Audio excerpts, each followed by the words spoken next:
The Analects of Confucius, Chapter 6.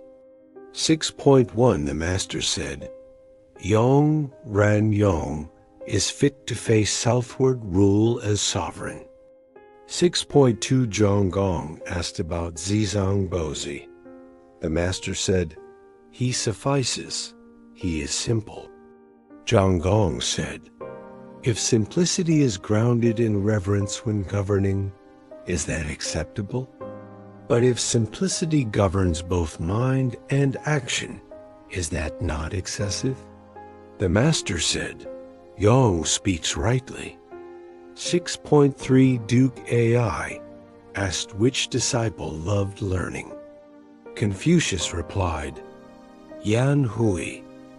He loved learning, never misdirected anger, and never repeated errors. Tragically, he died young. Now I know none like him. 6.6 of Zhong Gong, the Master said, A brindled ox may bear a calf red-coated, fine-horned.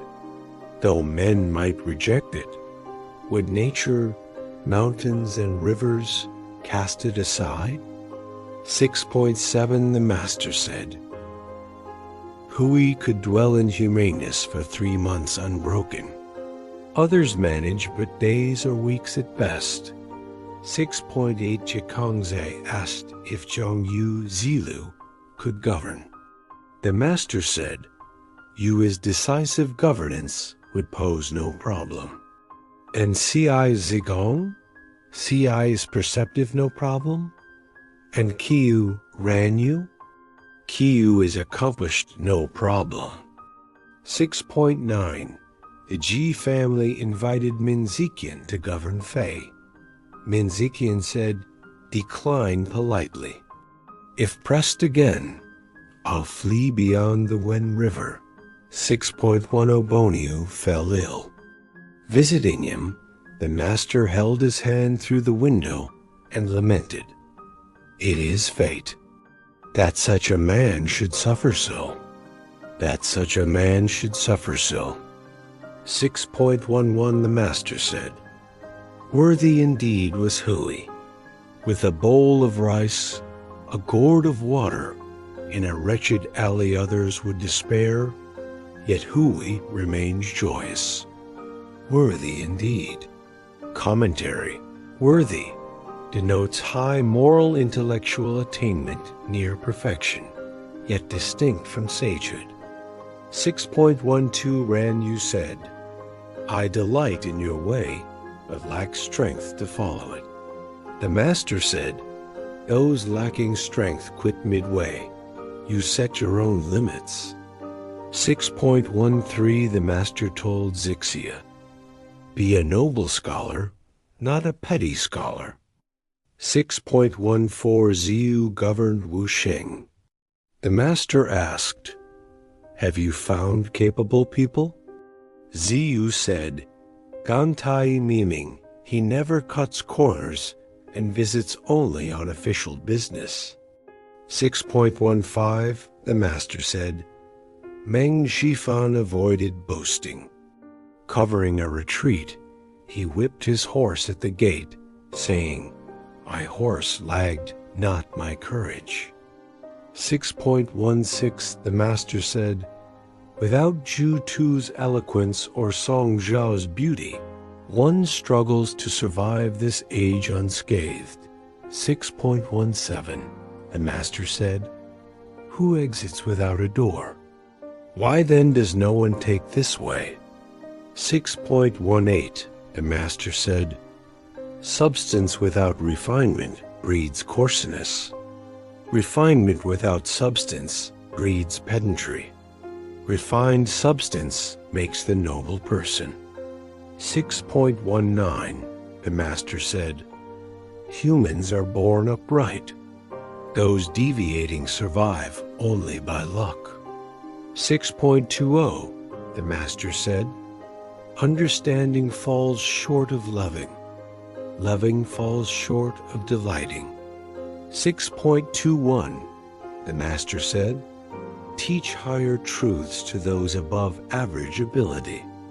Withhold them from those below. 6.22 Fan Chi asked about wisdom. The master said, guide people toward justice. Respect spirits, but keep distance. This is wisdom. Asked about humaneness, he said, the humane toil first, reap after, this is Ren. Commentary, as Keats observed, nothing ever becomes real until it is experienced. 6.23, the master said, the wise delight in waters, the humane delight in mountains, the wise move, the humane rest, the wise rejoice, the humane endure. 6.24, the master said, with one reform, he could match Lu. With one reform, Lu could attain the way. 6.25, the master said, a cornered vessel without corners. Is it a cornered vessel or not?